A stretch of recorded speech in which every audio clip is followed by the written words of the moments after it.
Good morning विद्यार्थी मित्रों, केम छो? मजामां छो? आई होप के दरेक विद्यार्थीए केमिकल काइनेटिक्सना आगळना विडियो लेक्चरनो व्यवस्थित अभ्यास करेलो हतो। આપણે આગળના વિડિયો લેક્ચરમાં શેનો અભ્યાસ કરેલો હતો બેટા? તો કે સર આપણે આગળના વિડિયો લેક્ચર્સમાં પ્રથમ ક્રમની પ્રક્રિયાની વાત આપણે સંપૂર્ણ પૂરી કરી હતી અને ત્યાર પછી વેગ ચળાંક પર તાપમાનની અસર જે છે આપણે સમજ્યું અને વેગ ચળાંકની પર તાપમાનની અસરને સમજવા માટે આપણે સક્રિયકૃત સંકીર્ણ અને સક્રિયકરણ ઊર્જા અને ત્યાર પછી થ્રેશોલ્ડ એનર્જી આની વાત કરી હતી। ખ્યાલ છે ને દરેકને?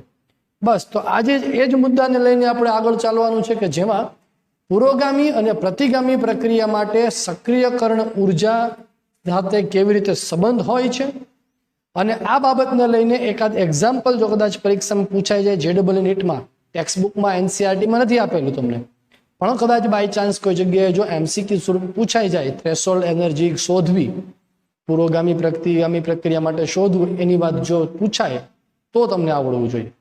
એટલે ટાઇટલ આપણે સૌપ્રથમ આપશું શું? તો કે પુરોગામી અને પ્રતિગામી પ્રક્રિયા માટે પુરોગામી અને પ્રતિગામી પ્રક્રિયાની સક્રિયકરણ ઊર્જા। સક્રિયકરણ ઊર્જા ટેક્સ્ટ બુકનો કોન્સેપ્ટ નથી, જેડબલઈ નીટ માટે અગત્યનો મુદ્દો છે એટલે આપણે વાત જે કરીએ છીએ ટોટલી અહીંયા જેડબલઈ નીટની વાત કરીએ છીએ। ચાલો, સ્થિતિ ઊર્જા વિરુદ્ધ એટલે કે પોટેન્શિયલ એનર્જી વિરુદ્ધ પ્રક્રિયા અક્ષનો આપણે આલેખ જ્યારે દોરીએ ત્યારે આપણે તમને ખ્યાલ છે કે ઉષ્મા શોષક અને ઉષ્મા ક્ષેપક પ્રક્રિયા માટે બે આલેખ દોર્યા હતા, બરાબર? તો આજે આપણે એ જ વસ્તુ કરીએ છીએ, પોટેન્શિયલ એનર્જી વિરુદ્ધ પ્રક્રિયા અક્ષ। ચાલો, ધારો કે પ્રક્રિયા તમારી ઉષ્મા શોષક પ્રક્રિયા હોય તો તમને ખ્યાલ છે કે અહીંયા તમારી પ્રોડક્ટ એ છે અને આ પ્રોડક્ટ એની પોટેન્શિયલ એનર્જી છે, પોટેન્શિયલ એનર્જી ઓફ એ। પ્રક્રિયા જે છે જ્યારે પ્રક્રિયકરણનો ભાગ લે છે મહત્તમ ઉર્જા ધરાવતું સક્રિયકૃત સંકીર્ણ બનાવે છે અને હું કોમ્પ્લેક્સ સી તરીકે આપું છું અને જ્યારે નિપજમાં રૂપાંતરણ થાય ત્યારે આ છે પોટેન્શિયલ એનર્જી ઓફ પ્રોડક્ટ, અહીંયા પી આપ્યું છે, નિપજ અહીંયા રિએક્ટન્ટ આર આપી દઈએ આપણે। આની પોટેન્શિયલ એનર્જી એટલે હું ધારો કે એને એચ આર આપું છું, આની પોટેન્શિયલ એનર્જી આપણે આપીએ છીએ એચપી। કાલે વાત કરી હતી કે પ્રમાણે કે જો HP is greater than H R હોય એટલે કે નિપજની સ્થિતિ ઉર્જા એ પ્રક્રિયકની સ્થિતિ ઉર્જા કરતા વધુ હોય તો પ્રક્રિયા તમારી ઉષ્મા શોષક છે એવું કહેવાય। જ્યારે એના કરતા રિવર્સ કાલે વાત કરી હતી કે જો પ્રોડક્ટની સ્થિતિ ઉર્જા આ રિએક્ટન્ટ આર એચ આર, અહીંયા છે પ્રોડક્ટ એચપી, કાલે વાત કરી હતી કે જો HP is less than H R હોય એટલે કે નિપજની સ્થિતિ ઉર્જા એ પ્રક્રિયકની સ્થિતિ ઉર્જા કરતા ઓછી હોય તો એ પ્રક્રિયા તમારી કેવી બને છે? તો કે ઉષ્મા ક્ષેપક, ઉષ્મા ક્ષેપક પ્રક્રિયા તમારી બને છે, બરોબર? આ તમારો અહીંયા મધ્યવર્તી સંયોજનની એનર્જી ફી, એને આપણે શેના તરીકે ઓળખીએ છીએ? તો કે થ્રેશોલ્ડ એનર્જી, થ્રેશોલ્ડ ઉર્જા, જેને થ્રેશોલ્ડ એનર્જી THE અને શુદ્ધ ગુજરાતીમાં જેને કહેવું હોય તો દહેલી ઉર્જા તરીકે ઓળખવામાં આવશે। દહેલી ઉર્જાની જો પ્રોપર વ્યાખ્યા લખવી હોય તો બેટા લખી શકાય કે પ્રક્રિયકના અણુઓને પ્રક્રિયામાં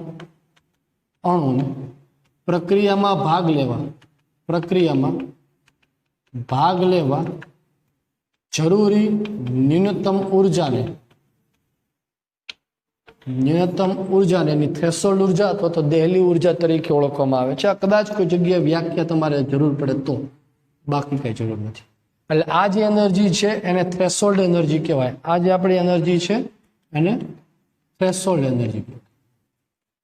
હવે ધારો કે રાસાયણિક પ્રક્રિયા છે તમારી પુરોગામી દિશામાં થાય છે અને પુરોગામી દિશા માટે જો વાત કરીએ તો આટલો પાર્ટ જે છે આ એને પુરોગામી પ્રક્રિયા માટેની સક્રિયકરણ ઊર્જા EA of forward reaction F કરી લખીએ, EA ઓફ ફોરવર્ડ રિએક્શન। અને આની જો વાત આપણે કરીએ, આ નિપજ છે એટલે પ્રતિગામી દિશામાં તમે આવો છો, પ્રતિગામી દિશામાં આવો એટલે શું થાય? નિપજથી પ્રક્રિયક તરફ આવો, એટલે આ જે ઉર્જા છે, આ ઉર્જા એને આપણે શેના તરીકે ઓળખીએ તો કે ઈ એ ઓફ બેકવર્ડ રિએક્શન, અથવા ઈ એ અને ઈ એ ડેશ આપો. ફોરવર્ડ રિએક્શન એટલે કે આ ઉર્જા એ પુરોગામી પ્રક્રિયાની સક્રિયકરણ ઉર્જા. આ તરફ આવો છો પ્રતિગામી દિશા માટે તો તમે થ્રેશોલ્ડ એનર્જીમાંથી નિપજની સ્થિતિ ઉર્જાને બાદ કરો એટલે જે તમને મળે, બ્લુ લાઇનમાં તમને દેખાય છે, એ પ્રતિગામી પ્રક્રિયાની દેલી છે. તો ઉષ્મા શોષક પ્રક્રિયા માટે આપણે શું લખી શકીએ બેટા? તો કે ઉષ્મા શોષક પ્રક્રિયા માટે આપણે લખી શકીએ ખરી કે E A is forward reaction is greater than E A of backward reaction. એટલે કે પુરોગામી પ્રક્રિયાની સક્રિયકરણ ઉર્જા એ પ્રતિગામી પ્રક્રિયાની સક્રિયકરણ ઉર્જા કરતા વધુ. સેમ વસ્તુ આપણે ઉષ્માક્ષેપક પ્રક્રિયા માટે ચાલો વિચારીએ. ઉષ્માક્ષેપક પ્રક્રિયા માટે જો તમે વાત કરો તો આ એનર્જી જે છે, આટલી એનર્જી, એને કહેવાય ઈએ ઓફ ફોરવર્ડ રિએક્શન. અને આની જો વાત કરો, આ ઉર્જા એને કહેવાશે ઈએ ઓફ બેકવર્ડ રિએક્શન. પુરોગામી પ્રક્રિયા માટે થ્રેશોલ્ડ એનર્જીમાંથી પ્રક્રિયકની સ્થિતિ ઉર્જાને બાદ કરો એટલે તમને મળે છે પુરોગામી પ્રક્રિયાની સક્રિયકરણ ઉર્જા. થ્રેશોલ્ડ એનર્જીમાંથી પ્રોડક્ટની સ્થિતિ ઉર્જાને બાદ કરો એટલે તમને મળે છે બેકવર્ડ રિએક્શન માટેની સક્રિયકરણ ઉર્જા. તો ઉષ્માક્ષેપક પ્રક્રિયા માટે આપણે સક્રિયકરણ ઉર્જાના સંદર્ભમાં દર્શાવો તો શું કરી શકો તમે? તો કે E A of forward reaction is less than E A of backward reaction. બરોબર? તો આ વસ્તુ છે તમારે યાદ રાખવાની છે. એમસીક્યુ માટે આ ખબર પડવી જોઈએ કે ઉષ્મા શોષક પ્રક્રિયા માટે શું કન્ડિશન હોવી જોઈએ અને ઉષ્માક્ષેપક પ્રક્રિયા માટે શું કન્ડિશન હોવી જોઈએ. આ આલેખને લઈને જે છે હવે તમને પરીક્ષામાં પ્રશ્ન પૂછાય તો એ તમને આવડવા જોઈએ. ક્લિયર છે દરેકને? ચાલો સ્ક્રીન પર જે દેખાય છે એનો ફટાફટ સ્ક્રીનશોટ લ્યો એટલે આપણે જે છે એક સરસ મજાના એક્ઝામ્પલથી આ ટોપિક સમજીએ છીએ. બરોબર? ઓકે, ચાલો હવે આપણે એક એક્ઝામ્પલ જે છે એ એક્ઝામ્પલની મદદથી કે સક્રિયકરણ ઉર્જાને, પુરોગામી અને પ્રતિગામી પ્રક્રિયાની સક્રિયકરણ ઉર્જાને લઈને પ્રશ્ન કેવી રીતે પૂછાય એ સમજીએ. કે ધારો કે કોઈ રાસાયણિક પ્રક્રિયા છે એ વર્સિસ બી પ્રક્રિયા માટે, એ વર્સિસ બી પ્રક્રિયા માટે E A of forward reaction 19 kilo joule પ્રતિ મોલ છે. E A of backward reaction 9 kilo joule પ્રતિ મોલ છે. પોટેન્શિયલ એનર્જી ઓફ એ એટલે કે પ્રક્રિયકની સ્થિતિ ઉર્જા આપી છે 12 કિલો જૂલ પ્રતિ મોલ. તો કેટલી વસ્તુ શોધવાની છે? તો કે પહેલી વસ્તુ તમને શોધવાની કીધી છે ટોટલ એન્થાલ્પી, એનર્જી ટોટલ તમને શોધવાની કીધી છે. ચાલો બીજું તમને કીધું છે threshold energy, THE threshold energy અથવા એને કહેવાય દેહલી ઉર્જા. બરોબર? અને ત્રીજું તમને જે શોધવાનું કીધું છે એ પોટેન્શિયલ એનર્જી ઓફ બી એટલે કે નિપજની સ્થિતિ ઉર્જા શોધવાનું. ચાલો હવે પહેલા તમને ખબર પડવી જોઈએ કે તમારે આલેખ જે દોરવાનો છે કની માટે દોરવાનો, ઉષ્મા શોષક કે ઉષ્માક્ષેપક. તો અહીંયા આપણે એવું લખી શકાય કરી કે E A of forward reaction is greater than E A of backward reaction છે. આની 9 છે, 19 વધુ છે, માટે પ્રક્રિયા છે એ ઉષ્મા શોષક થશે. એ ઉષ્મા શોષક પ્રક્રિયા થશે. એટલે તમારે આલેખ જે દોરવાનો છે ઉષ્મા શોષક પ્રક્રિયા માટે દોરવાનો છે. પોટેન્શિયલ એનર્જી વિરુદ્ધ પ્રક્રિયા અક્ષ. બરોબર? ચાલો આ ઉષ્માક્ષેપક પ્રક્રિયા, ઉષ્મા શોષક પ્રક્રિયા માટે આ તમારી પ્રોડક્ટ અને આ તમારી નિપજ. અહીંયા આલેખમાં આપણને ખબર પડે કે આ જે છે એને કહેવાય પોટેન્શિયલ ઓફ એ, જે તમને આપેલો છે. પોટેન્શિયલ ઓફ એ કેટલો આપ્યો છે? 12 કિલો છે. બરાબર? પોટેન્શિયલ ઓફ બી આ ગોતવાનું છે, પોટેન્શિયલ ઓફ બી શોધવાનું છે. ચાલો બીજી કઈ વસ્તુ તમને આપેલી છે? તો કે તમને આપેલી છે ઈએ ઓફ ફોરવર્ડ રિએક્શન થશે. E of forward reaction 19 kilo joule પ્રતિ મોલ અને E A of backward reaction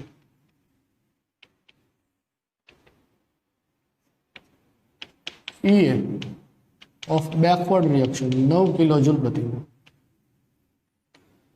threshold energy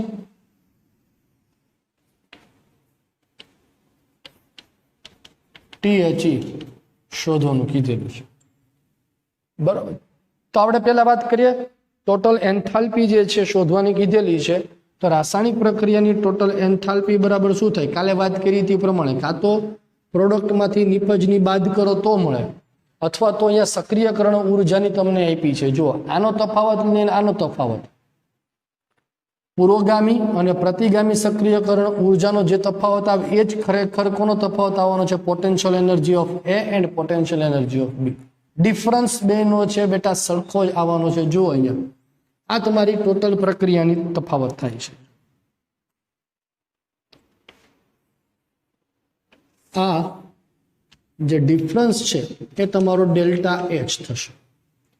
A delta H કેવી રીતે શોધવો તમારે? તો કાં તો તમે આ બંનેનો તફાવત, બંનેની પોટેન્શિયલ એનર્જીનો તફાવત કરો તો, અથવા તો બંનેની સક્રિયકરણ ઉર્જાનો તફાવત કરો. તમારી પાસે પોટેન્શિયલ એનર્જી નથી પણ સક્રિયકરણ ઉર્જા છે, તો શું થશે? તો કે E A of forward reaction minus E A of backward reaction. Forward રિએક્શનનો કેટલો છે? 19. બેકવર્ડ રિએક્શનની કેટલી છે? 9. જવાબ શું આવશે? તો કે 10 કિલો જૂલ પ્રતિ મોલ. પેલો જવાબ આવી ગયો. ચાલો બીજો જવાબ, થ્રેશોલ્ડ એનર્જી તમને શોધવાની કીધેલી છે. થ્રેશોલ્ડ એનર્જી કાલે વાત કરી હતી. થ્રેશોલ્ડ એનર્જી બરાબર શું થાય? તો પોટેન્શિયલ એનર્જી ઓફ એ વત્તા ઈએફ ફોરવર્ડ રિએક્શન. બરોબર. તો શું લખશું? પોટેન્શિયલ એનર્જી ઓફ એ વત્તા E A of forward reaction. Potential energy of A કેટલી છે? 12. ફોરવર્ડ રિએક્શનની કેટલી છે? 19. બરોબર. બંનેનો સરવાળો કરો તો 19 ને 10 29 ને બીજા 2 એટલે 31 કિલો જૂલ પ્રતિ મોલ. તો થ્રેશોલ્ડ એનર્જી અથવા તો દહેલી ઉર્જા તમને મળે છે અહીંયા 31 કિલો જૂલ પ્રતિ. ત્રીજો સવાલ, પોટેન્શિયલ એનર્જી ઓફ બી શોધવાની છે.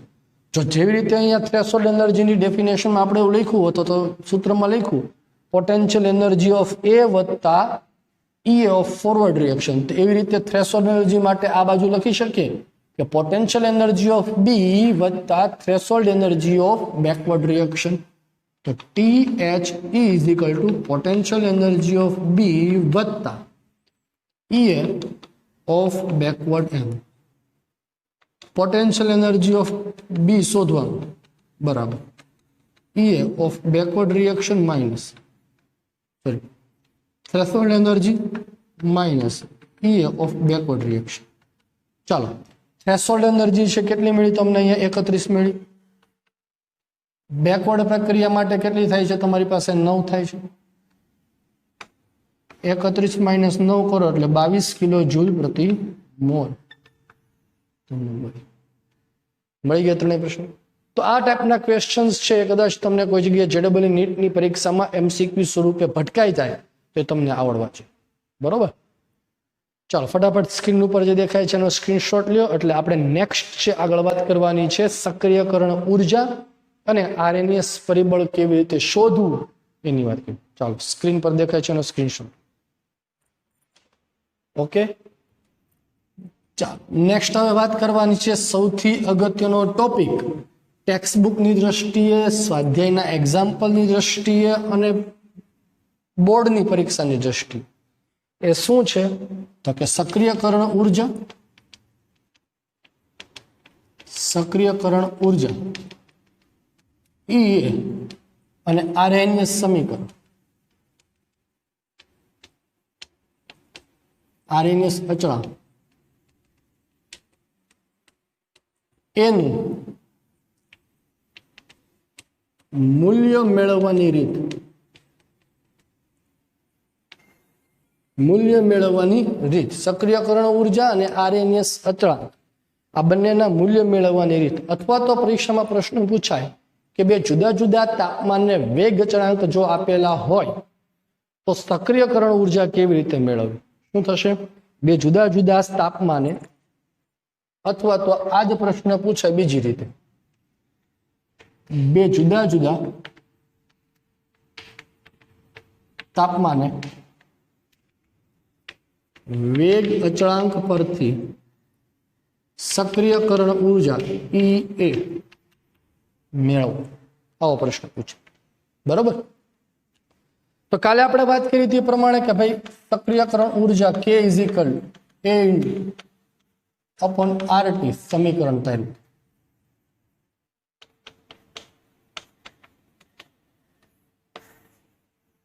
K = A × E / RT આને કહેવાય આરએનએસ સમીકરણ.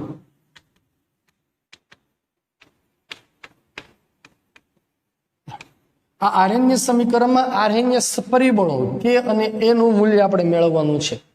તો K અને A નું મૂલ્ય મેળવવું હોય તો આપણી પાસે બે રીત છે. એક છે સૂત્રની મદદથી, બીજી રીત છે આલેખની મદદથી.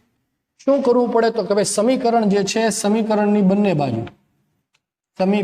બંને બાજુ લઘુગુણાંક દાખલ કરતા, એટલે કે લોગ લગાડતા. તો શું થશે? ln K = ln A - E / RT. કેમ એવી રીતે અમે લખ્યું બેટા? તો કે તમે અહીંયા લઘુગુણાંક લાગુ પડો, ખરેખર ln E - RT થાય. ગુણાકારમાં દાખલ કરો એટલે સરવાળો થાય. હવે ln જે છે ઘાત ક્યાં આવે? હંમેશા આગળ.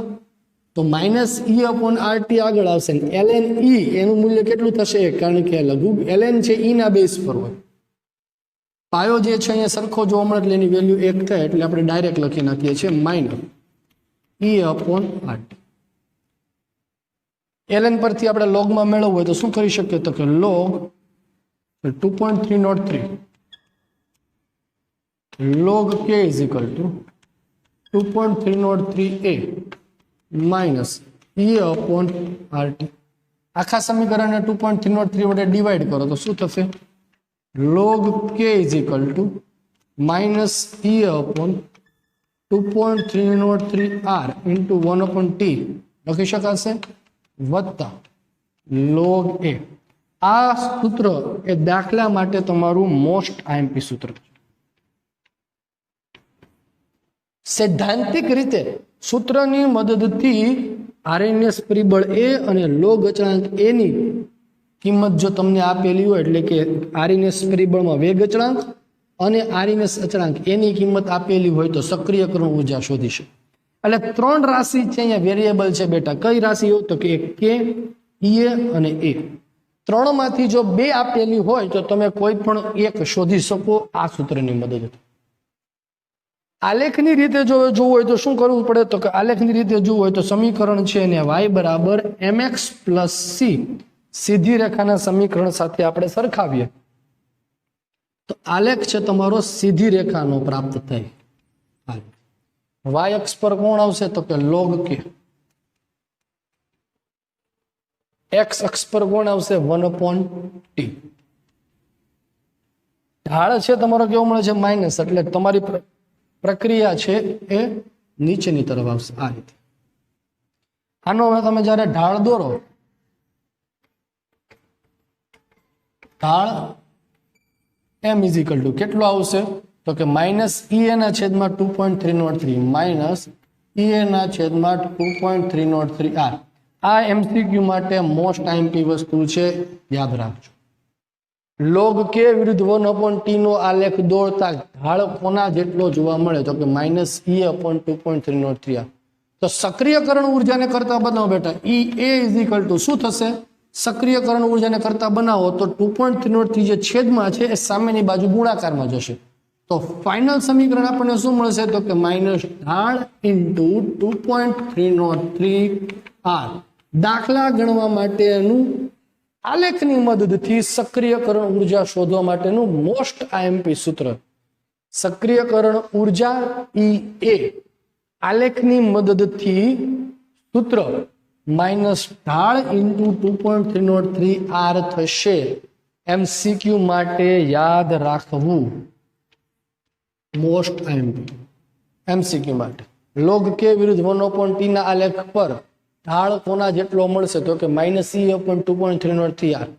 આલેખની મદદથી સક્રિયકરણ ઉર્જા શોધવા માટેનું સૂત્ર શું?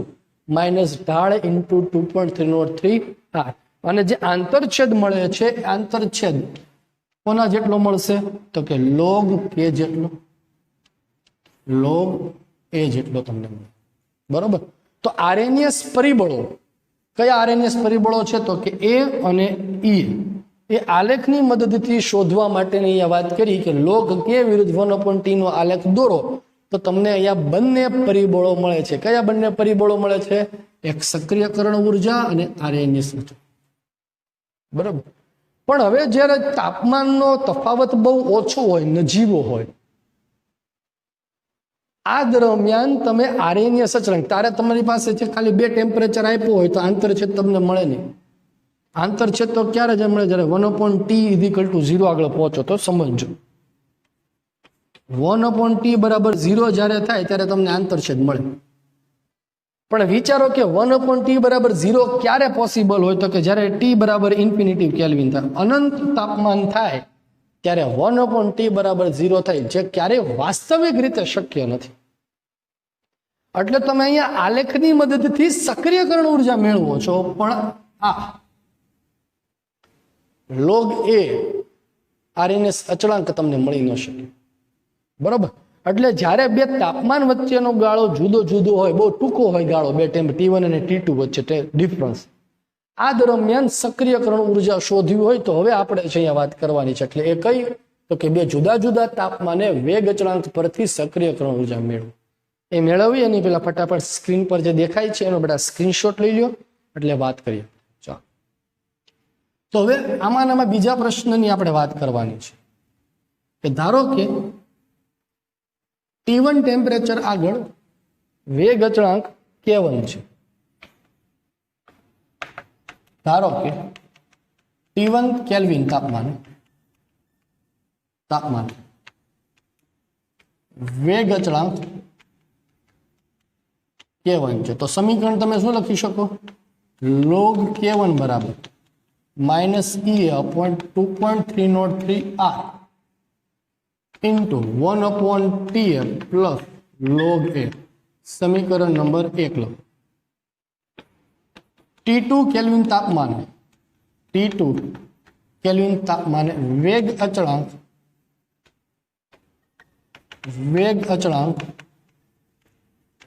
K2 છે. તો શું થશે? તો કે log K2 બરાબર -EA/2.303r into 1/T2 plus log a. સમીકરણ નંબર 2. બરાબર છે. બે જુદા જુદા ટેમ્પરેચર આગળ આપણને બે જુદા જુદા સમીકરણ મળ્યા, સમીકરણ 1 અને સમીકરણ 2. સમીકરણ 1 અને સમીકરણ 2 આપણને મળ્યા. સમીકરણ 1 માંથી 2 ની બાદબાકી કરો, 1 માંથી 2 ને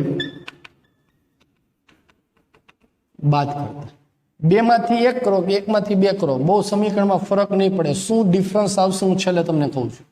ચાલો આપણે 1 માંથી 2 ને બાદ કરીએ. ચલો log K1 minus log K2 is equal two minus E/2.303r into 1/T1 plus log a minus K2 ની કિંમત લખશું માઇનસ, પણ આ કેવું છે? માઇનસ. તો માઇનસ માઇનસ શું લખી શકાય? પ્લસ લખાય. E/2.303r ઇન્ટુ 1/T2 માઇનસ દાખલ થાય, પ્લસ છે કેવું થઈ જશે? Minus log a plus log a minus log a શું થઈ જશે? કેન્સલ થશે બેટા. તો શું થશે જુઓ, E/2.303r 1/T1, E/2.303 1/T2, minus plus છે ઉડી ન જાય. T1 T2 જુદા જુદા છે એટલા માટે. log K1/K2 છે એને લખી શકીએ આપણે ખરી કે લઘુ ગુણાંક છે બાદ બાકી છે log 12 કાઢી લ્યો તો શું થશે ભાગાકાર થાય log k1 by k2 આપણે જનરલી આવું કરતા હોય છે કે log k1 by k2 હોય log અંદર દાખલ કરો તો માઇનસ થાય અહીંયા આપણે ઊંધું કર્યું ચાલો હવે આ બંને સમીકરણમાંથી કોમન શું નીકળે છે તો કે e upon 2.303 r કોમન નીકળે e upon 2.303 r તો 1 upon T2 minus 1 upon Ta મળે તો બે જુદા જુદા ટેમ્પરેચર પર જો K1 અને K2 આપેલા હોય તો સક્રિયકરણ ઉર્જા E મળે સક્રિયકરણ ઉર્જા E નો એકમ શું થાય બેટા E નો એકમ શું થાય તો કે આધાર રાખશે R ના એકમ પર R ની વેલ્યુ શું લેશો R બરાબર તમે 8.314 joule kelvin inverse mole inverse લેશો તો E નો એકમ તમારો થશે જૂલ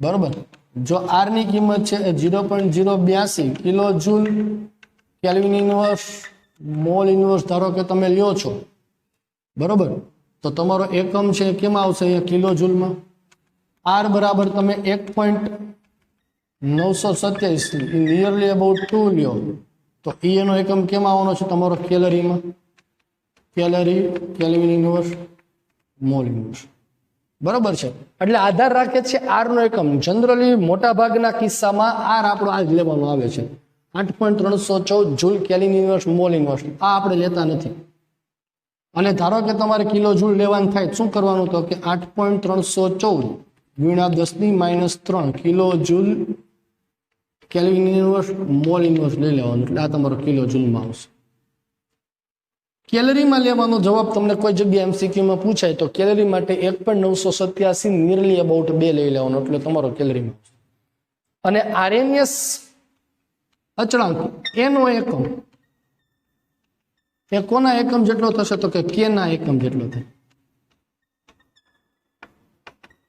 કે તમારો મિનિટ ઇનવર્સ તો એ મિનિટ ઇનવર્સ સેકન્ડ ઇનવર્સ તો સેકન્ડ ઇનવર્સ થશે આ સૂત્ર છે તમારા માટે એ ન્યુમેરિકલ્સ તમારા બાકીના જે સ્વાધ્યાય અને ઉદાહરણના છે આના ઉપર જ હતા સૂત્રમાં કન્ફ્યુઝન ન થાય ધ્યાન રાખજો જો log k1 upon k2 is equal to t2 minus t1 છે કેમ તો મેં 1 માંથી 2 બાદ હવે ધારો કે 2 માંથી 1 બાદ કરો છો સમીકરણ 2 માંથી 1 બાદ કરો છો તો શું થશે k2 minus k1 થાય તો સમીકરણ તમને શું મળે log k2 upon k1 is equal to E upon 2.303 R 1 upon T1 minus 1 upon T2 આ સમીકરણ આવશે બંને સમીકરણ સાચા છે તમે બંનેમાંથી કોઈ પણ લખી શકો પણ ક્લિયર લેવાનું શું K1 upon K2 હોય તો T2 minus T1 K2 upon K1 હોય તો T1 minus T2 બરોબર છે આ જે છે એ ક્લિયર લેવાનું છે ક્લિયર છે વસ્તુ તો જુદા જુદા વેગ અચળાંક પરથી સક્રિયકરણ ઉર્જા કેવી રીતે મેળવવી હવે એને રિલેટેડ આપણે ઉદાહરણ અને સ્વાધ્યાયના પ્રશ્ન છે જોવાના છે ફટાફટ સ્ક્રીન પર જે દેખાય છે સ્ક્રીનશોટ લ્યો એટલે નેક્સ્ટ આપણે આગળ વાત કરીએ જુદા જુદા ટેમ્પરેચર આગળ આપણે સક્રિયકરણ ઉર્જા કેવી રીતે મેળવવી વેગ અચળાંકના મૂલ્ય પરથી એ સૂત્ર શીખ્યા પછી હવે આપણે એની એપ્લિકેશન એટલે કે એક્ઝામ્પલ ઉપર આગળ વધવું છે એક્ઝામ્પલ નંબર 4.9 સ્વાધ્યાયનું ઉદાહરણનું એક્ઝામ્પલ નંબર 4.9 જેમાં આપણને એવું કીધું છે કે T1 બરાબર 500 કેલ્વિન ટેમ્પરેચર છે T2 બરાબર 700 કેલ્વિન ટેમ્પરેચર K1 અને K2 છે તમને આપેલા છે K1 કેટલા છે 0.02 સેકન્ડ ઇનવર્સ K2 કેટલા છે 0.07 સેકન્ડ ઇનવર્સ તો સક્રિયકરણ ઉર્જા અને એ શોધો અથવા તો તમને એવું પણ રકમ આપી દીધું કે આરએનએસ પરિબળો શોધો તો જુદા જુદા તાપમાન પર વેગ અચળાંક પરથી એ કેમ મેળવવો એ આપણને ખબર છે એટલે પહેલા આપણું કામ પૂરું કરીએ છીએ આપણે એ શું સૂત્ર હતું હમણાં થોડી વાર પહેલા જોયું log k1 ના છેદમાં k2 ઇઝ ઇક્વલ ટુ એ ના છેદમાં 2.303 r 1 upon k1 k2 છે તો શું થશે t2 minus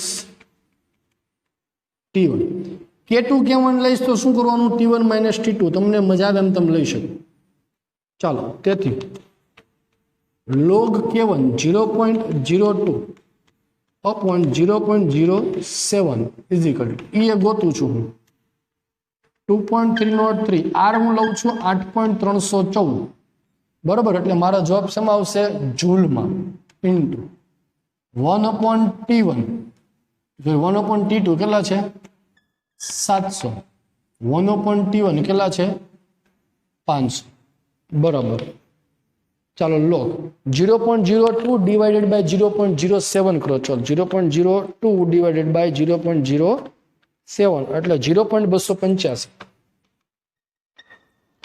બરાબર એના છે 2.303 into 8.314 એટલે મળે છે 19.147 1/700 ગુણ્યા 500 લસા લેવો પડે ને 500 સામેની બાજુ થશે 700 સામેની બાજુ થશે એટલે શું થશે 500 માઇનસ 700 લસા લીધું આપણે એટલા માટે ચાલો હવે તમારે શું જોવાનું છે અહીંયા log 0.285 એનું તમારે મૂલ્ય જોવાનું એટલે તમારે વેલ્યુ કોની જોવાની થાય ખરેખર તો કે માઇનસ તમારો જવાબ આવશે 88 નો 5 માં જુઓ અને 1 માંથી બાદ કરો log કેવી રીતે જોવાય એ તમને મેં શીખવાડેલું છે અને ન ખબર પડે તો તમારે મને પૂછવા એટલે એનો જવાબ જે છે તમારો જે આવે તે અને પછી એને કરતા બનાવો એટલે હું એને કરતા બનાવી દઉં છું જવાબ તમે લઈ લેજો log 0.285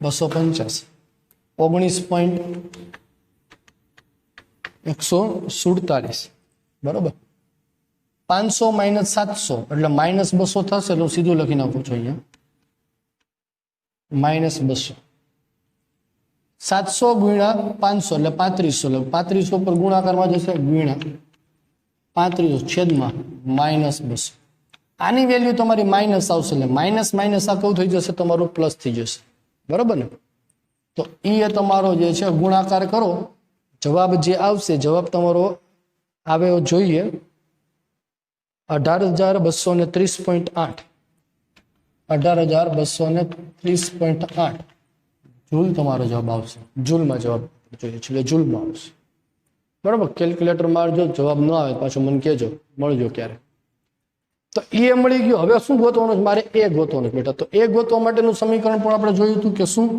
log k is equal to minus EA upon 2.303R into 1/T વત્તા log a આ સમીકરણ પણ આપણે જોયેલું છે તો કોઈ પણ ટેમ્પરેચર લેજો T1 લ્યો તો K1 લેજો T2 લ્યો તો K2 લેજો કારણ કે એ તો તમને મળી ગયો છે એટલે આપણે હવે લઈએ છીએ T1 500 વાળું તો K1 કેટલો થવાનો તમારો 0.02 તો શું લખશું log 0.02 બરાબર માઇનસ EA E કેટલો લેવાનો છે આપણે 18,230.8 અપોન 2.303R આ શેમાં લીધો જૂલમાં તો R ની વેલ્યુ પણ જૂલમાં આવી જોઈએ એટલે 8.314 ગુણ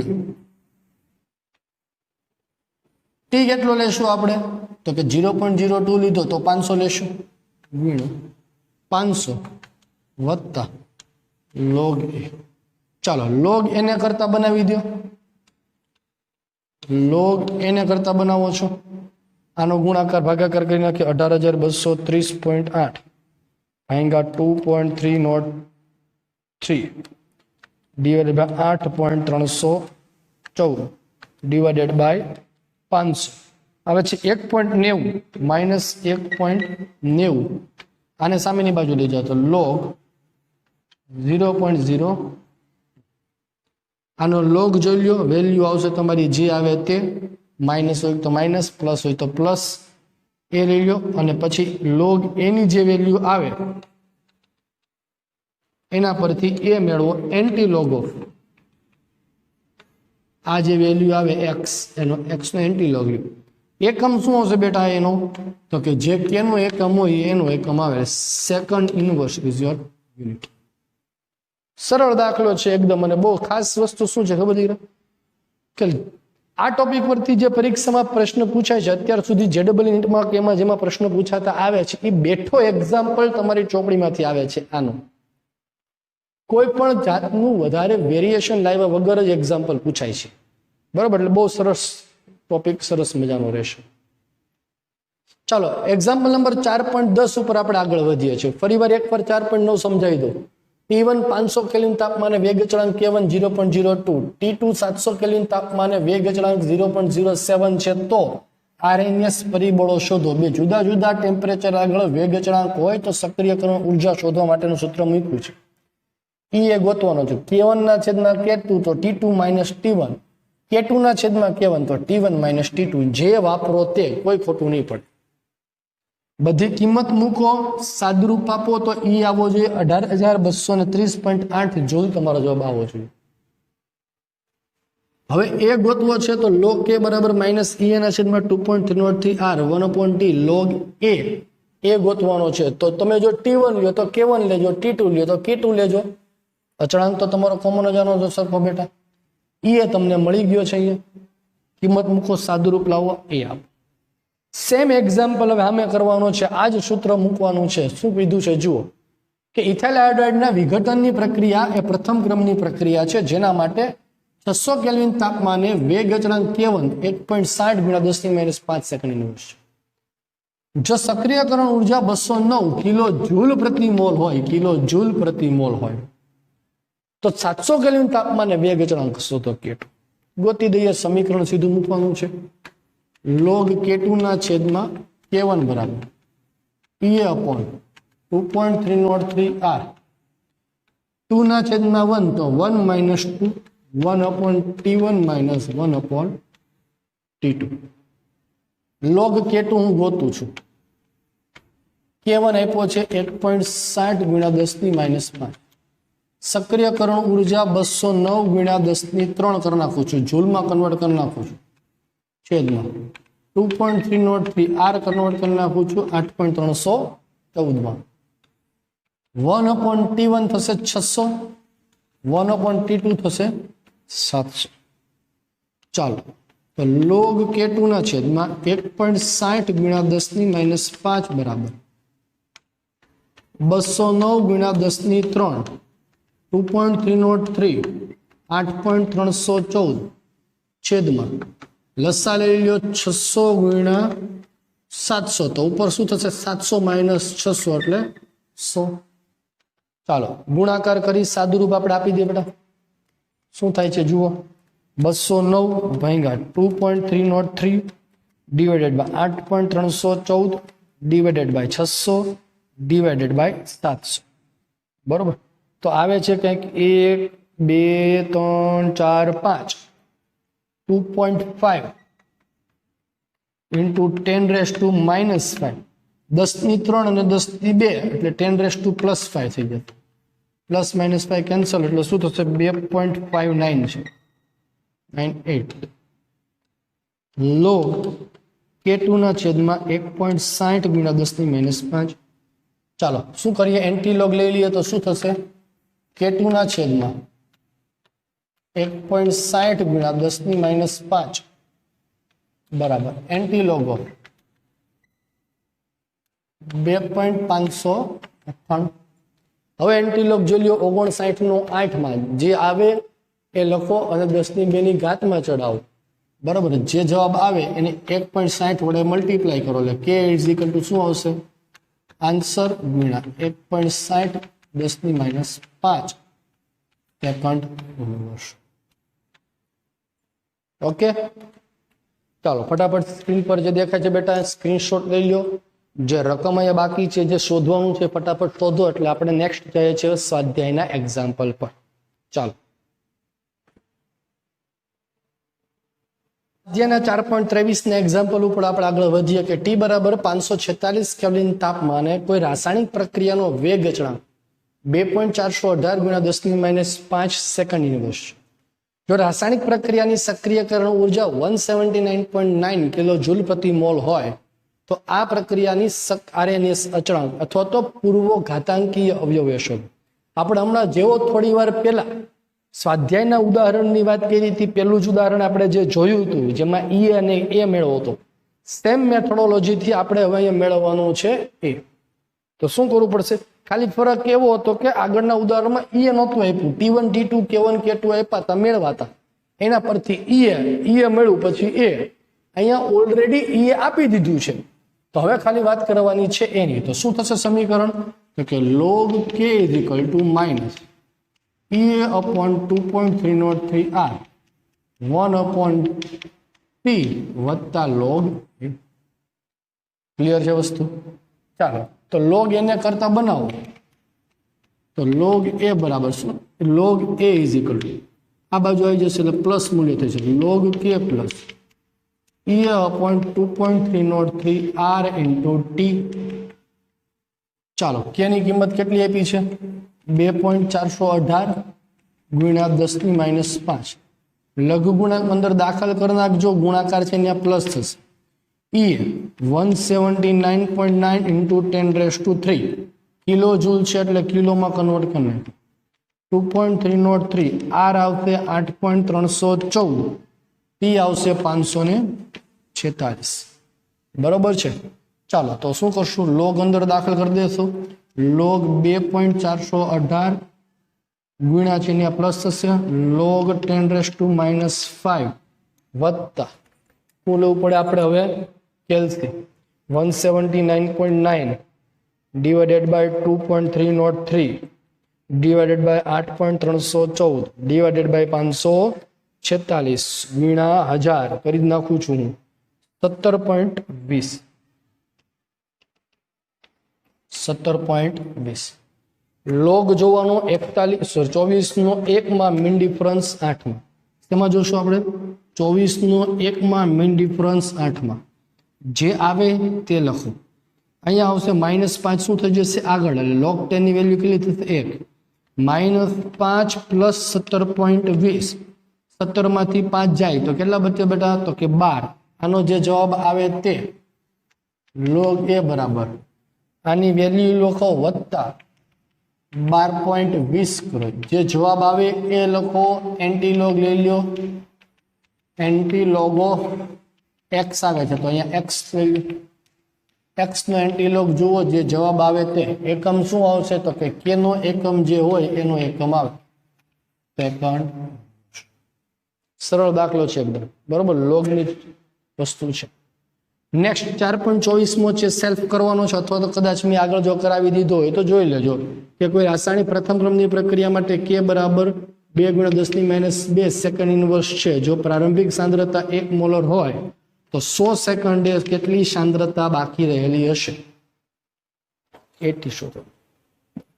ચાલો સેલ્ફ પ્રથમ ક્રમની પ્રક્રિયા માટેનું સમીકરણ મૂકી દેજો k = 2.303/t log એ 0 ના છેદમાં at આ at ગોતવાનું તમે 4.26 મો દાખલો છે તમારા માટે અગત્યનો દાખલો છે કારણ કે જો તમે સમજી નહીં શકો તો ભૂલ ખાઈ જશે તમને કીધું છે શું સરળ દાખલો છે કે t1 3 કલાક હોય તો 8 કલાક પછી બાકી રહેતા સુક્રોઝનો અંશ પૂછ્યો છે બાકી રહેતા સુક્રોઝનો અંશ પૂછ્યો અહીંયા એવું પૂછ્યું છે કે કેટલી સાંદ્રતા બાકી રહી છે સામે એવું પૂછ્યું છે કે કેટલી સાંદ્રતા બાકી રહેતી હોય એનો અંશ કેવી રીતે શોધવો એ ખબર પડી છે બાકી રહેતી સાંદ્રતાનો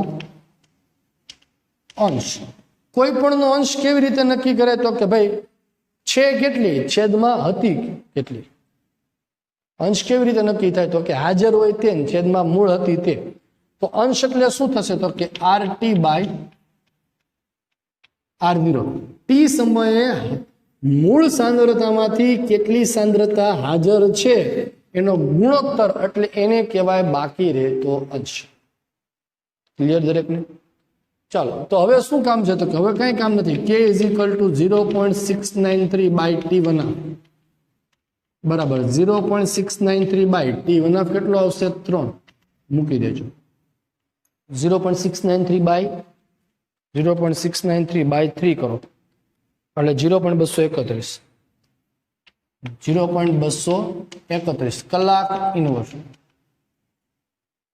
કેનું સૂત્ર મૂકો k = 2.303/t log R0/RT તમારે RT/R0 લેવાનું છે અહીંયા પેલા R0/RT તમે મેળવી લેજો k કેટલો છે 0.231 2.303 t કેટલી કલાક 8 log R0/RT तो log r0 by rt ने करता बनाओ, log r0 by rt ने करता बनाओ।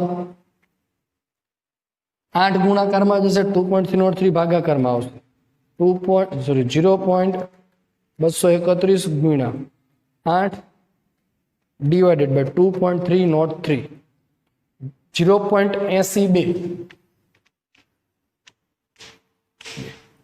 मारे शू જોઈએ છે RT by R0 જોઈએ છે એટલે મારે શું કરવું પડે પહેલા R0 by RT ગોતી લ્યો R0 by RT બરાબર એન્ટીલોગ 0.80 એન્ટીલોગ જોઈ જાઓ 0.80 નો 2 માં મીન ડિફરન્સ 4 માં જે એન્ટીલોગ આવે એનો વ્યસ્ત કરી નાખો તમને મળ્યું R0 by RT તમારે ગોતવાનો છે અંશ RT by R0 ધારો કે આનો જવાબ મળે છે x તો કરી નાખો 1/x બરોબર અને એ જવાબ તમારો આવો જે 0.1546 છે 0.1546 જેટલો આવે છે ઓકે ચાલો મંડો ફટાફટ દાખલો ગણવા માટે એટલે આપણે નેક્સ્ટ એક્ઝામ્પલ ની વાત કરીએ બરોબર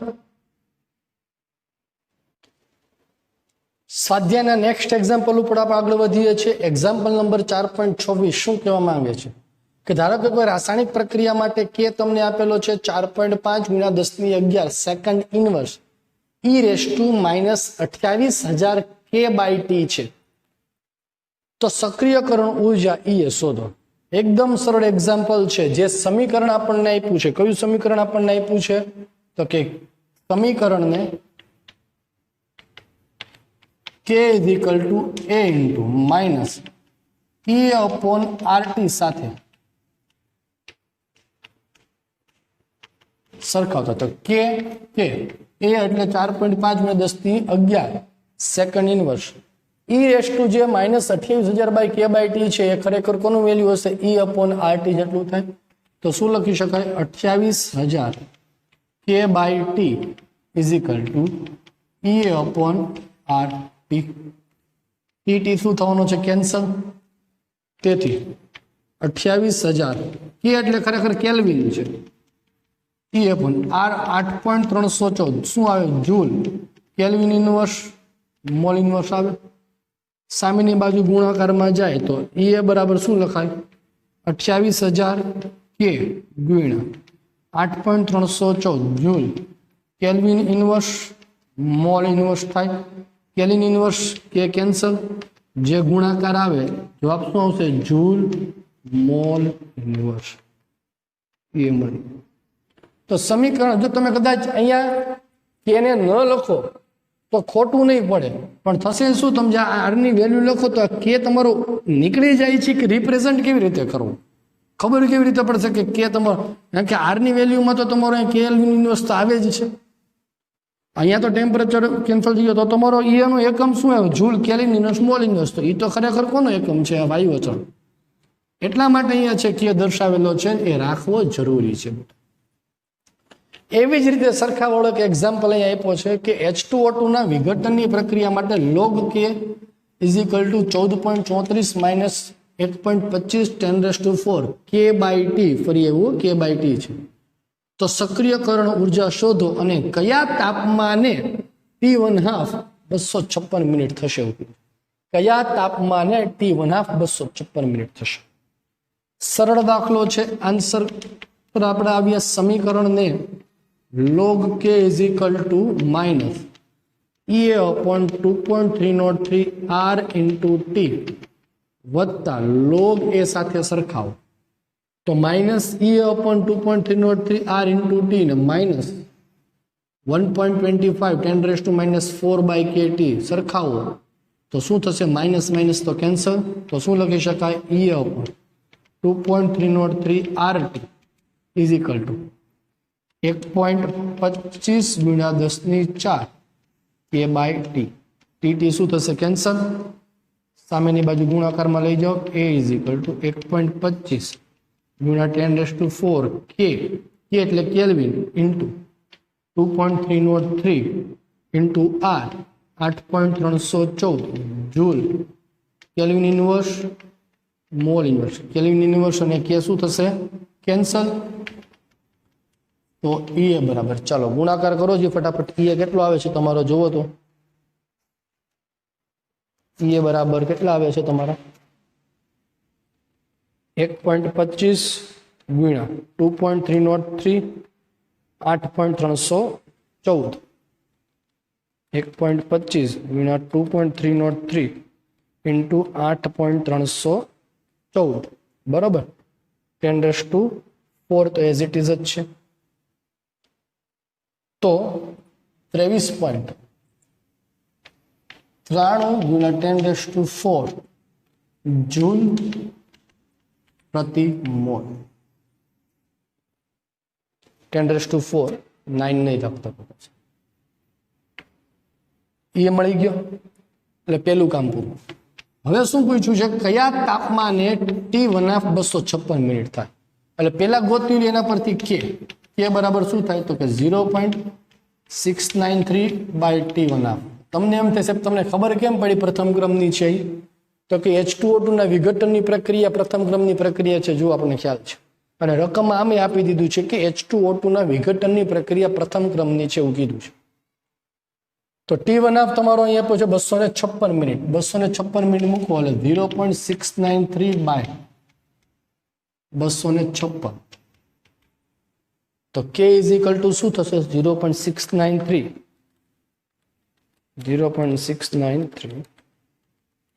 ડિવાઇડેડ બાય 256. તો 0.0027 મિનિટ ઇનવર્સ, કારણ કે મિનિટ છે. કે મળી ગયો.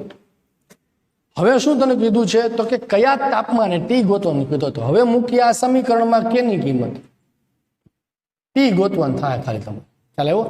કે આ મૂકી દઈએ શું થશે? તો કે લો આ 2.27 છે અને 2.7 ગુણ્યા 10⁻³ લખી શકે બરાબર 14.34 માઇનસ 1.25 ગુણ્યા 10⁴ કેલ્વિન ટી ગોતવાનું તમારે બરોબર છે.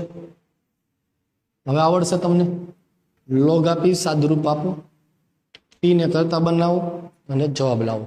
એટલે ટી જે છે એ તમારો લગભગ 27 ડિગ્રી સેલ્સિયસની આસપાસ. 27 ડિગ્રી સેલ્સિયસ લગભગ, બહુ શ્યોર નથી હું કેટલો આવે છે, પણ 27 કે 25 મેં ગણેલો છે દાખલો.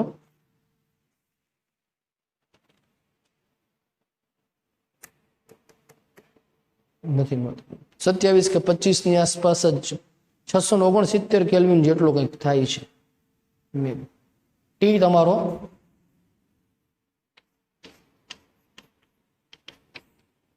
ની કેલ્વિનની આસપાસ થાય છે. શોધજો જે હોય તે બરાબર. તો આ 4.27 એક્ઝામ્પલ. હવે હોમવર્કમાં તમારે બેટા 28, 29 અને 30 સેલ્ફ પ્રેક્ટિસ કરવાની છે. હોમવર્કમાં સ્વાધ્યાયનો 28, 29, 30 જાતે ગણવાનો પ્રયત્ન કરવાનો. હું પાછું કાલ ગણાવીશ, પણ આપણે રીચેક તમે કરશો કે તમારા જવાબ સાચા છે કે નહીં. સેલ્ફ પ્રેક્ટિસ કરવાની રહેશે. ઓકે, તો આજનો વિડીયો લેક્ચર છે ને અહીંયા સુધી રાખીએ છીએ. ત્યાં સુધી બાય.